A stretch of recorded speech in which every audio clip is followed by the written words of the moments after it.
कुछ दिन पहले की बात है, मैं इंटरनेट के ऊपर टॉपिक से रिलेटेड डाटा ढूंढ रहा था एंड सडनली मैं एक आर्टिकल देखता हूँ जो 11 फरवरी 2021 में पब्लिश किया गया था बाय अल जजीरा, जिसमें वो ये कहते हैं कि Indian army is just like a paper tiger. समझ नहीं आया ना? मैं समझाता हूँ सिंपल शब्दों में। वो ये कहना चाहते थे कि Indian army and Indian government जो भी क्लेम्स करते हैं वो सब झूठे हैं। अगर इंडियन आर्मी को किसी भी वॉर की सिचुएशन में डाल दिया जाए तो वो इजीली हार जाएंगे, क्योंकि इंडियन आर्मी के पास ना ही कोई मॉडर्न वेपन्स है, ना ही कोई उनके पास ऐसी स्ट्रैटेजी है कि वो किसी भी वॉर को जीत पाए। यार, ये पढ़ने के बाद आई वॉज रियली शॉक्ड कि वर्ल्ड की सेकेंड सबसे बड़ी आर्मी एंड वर्ल्ड की टॉप 5 में आने वाली सबसे स्ट्रॉन्गेस्ट आर्मी के बारे में ऐसा क्यों लिखा गया है। देन इसके ऊपर मैंने और भी ज़्यादा रिसर्च की एंड आज की इस वीडियो में हम बात करने वाले हैं इंडियन आर्म्ड फोर्सेस की अचीवमेंट्स की। यार, वीडियो बनाने में लगता है बहुत समय, अप्रॉक्सीमेटली 4 से 5 दिन लग जाते हैं एक वीडियो बनाने में, लेकिन आप लोगों का सिर्फ 4 से 5 सेकंड लगेगा हमारे इस चैनल को सब्सक्राइब करने में एंड वीडियो को लाइक करने में। तो चलिए वीडियो को शुरू करते हैं।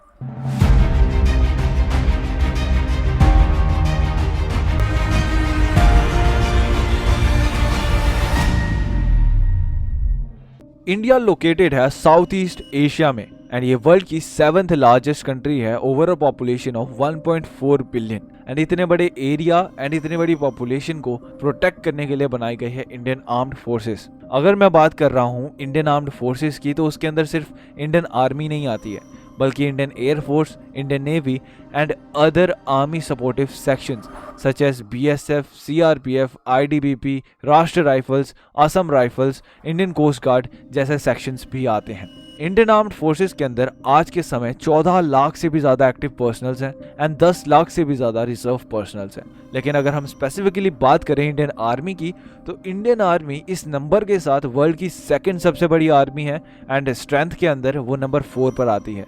ऐसा नहीं है कि इंडियन आर्मी स्ट्रेंथ के मामले में बहुत ज़्यादा पीछे है, बल्कि वो बहुत ज़्यादा आगे है बाकी नेशन से। अगर एक रिकॉर्ड की माने तो इंडियन आर्म्ड फोर्सेस के अंदर 4500 से भी ज़्यादा टैंक्स हैं, 2000 से भी ज़्यादा एयरक्राफ्ट्स हैं, 200 से भी ज़्यादा शिप्स हैं, 15 से भी ज़्यादा सबमरीन्स हैं एंड 2 एयरक्राफ्ट कैरियर्स हैं, which is INS Vikrant, INS Vikramaditya. यही नहीं, इंडिया के पास अपनी एक indigenously made anti ballistic missile system भी है जिसका नाम अग्नि 5 है एंड इसकी रेंज 4000 to 8000 किलोमीटर्स बताई जाती है। एंड अग्नि 6 भी अंडर डेवलपमेंट है एंड इसकी जब आप रेंज सुनोगे ना, you are going to be shock. इसकी रेंज 10,000 to 12,000 किलोमीटर्स है।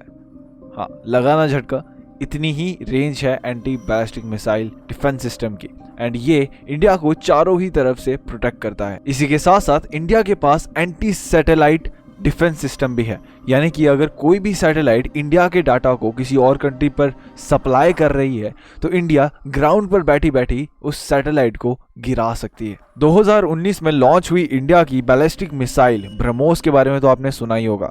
जब ये मिसाइल लॉन्च हुई थी तो ऑल ओवर द वर्ल्ड इसी के चर्चे थे, क्योंकि ये वर्ल्ड की अभी तक की सबसे फास्टेस्ट ट्रैवल करने वाली बैलिस्टिक मिसाइल है। एंड इंडिया को तो फिलीपींस ने भी ऑर्डर दिया है इस मिसाइल के लिए, जिसकी मदद से वो अपने बॉर्डर को प्रोटेक्ट करेंगे चाइना से, क्योंकि चाइना हर जगह घुसा हुआ है तो उसे रोकना भी तो जरूरी है। अब ऐसा नहीं है कि इंडियन आर्मी सिर्फ और सिर्फ प्रोटेक्शन ही प्रोवाइड करती है इंडिया को, वो कनेक्टिविटी भी प्रोवाइड करते हैं। कैसे? PRO का नाम सुना है? Border road organisation. हाँ, border road organisation Indian army ही कंट्रोल करती है एंड जो दूर दराज के बॉर्डर के आसपास के विलेजेस होते हैं उन कनेक्ट करते हैं to bigger cities by making roads and ये सारा ही खर्चा वो डिफेंस बजट के अंदर से निकालते हैं। एंड इसी के साथ साथ इंडिया एक और बहुत बड़ी ऑर्गेनाइजेशन रन करता है जिसका नाम है DRDO, defence research development organisation, जिसके अंदर इंडिया के अपने indigenous defence system, indigenous guns को डेवलप किया जाता है, जिसके अंदर सबसे ऊपर नाम आता है इंसास राइफल का।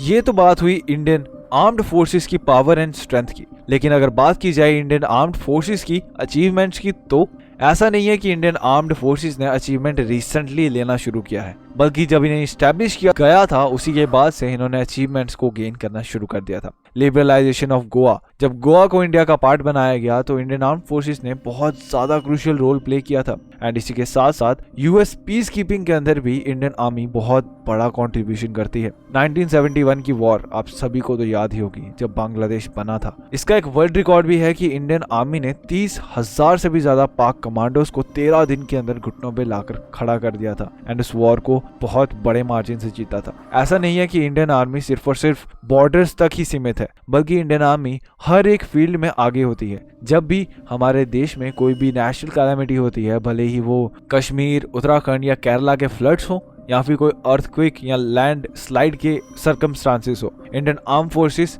हमेशा रेडी होते हैं लोगों की मदद करने के लिए एंड वो हेल्प आउट करते हैं लोगों को फ्रॉम देयर सिचुएशंस एंड उन्हें ये दिलासा दिलाते हैं कि हम हैं, तो आपको फिक्र करने की कोई बात नहीं है।